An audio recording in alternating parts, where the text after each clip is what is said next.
When putting together an investing policy statement or building your portfolio, there's really 15 questions about investments that you need to come up with an answer for. And I can't tell you what the right answer is for you, but these are the things you should be thinking about and make a decision on.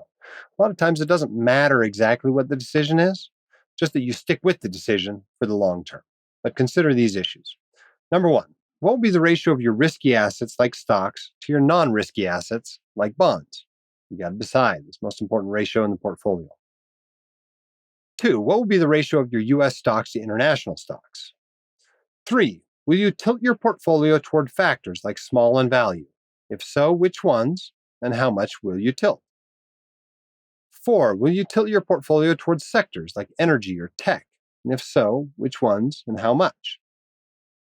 Five, will you tilt on the international side or just the domestic side? Six, how much of your portfolio will you invest into non-publicly traded assets? Seven, bonds, CDs, both or neither? Eight, cash, bonds, both or neither? Nine, what will be the ratio of nominal bonds to inflation index bonds? 10, will you use savings bonds like I and EE bonds? 11, will you invest in treasuries, muni bonds, corporate bonds, mortgage bonds? 12, what will be your ratio of US to international bonds? 13, what maturity or duration of bonds will you invest in? 14, will you be investing in real estate? How? 15, will you be investing in any alternative investments? And if so, which ones and with how much of the portfolio?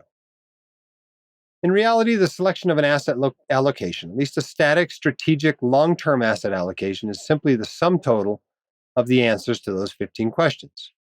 And the answer to those questions is going to be different for everyone. There are so many ways to invest successfully. The most important thing is to just pick something reasonable, fund it adequately, and stick with it. The hosts of The White Coat Investor are not licensed accountants, attorneys, or financial advisors. This podcast is for your entertainment and information only. It should not be considered professional or personalized financial advice. You should consult the appropriate professional for specific advice relating to your situation.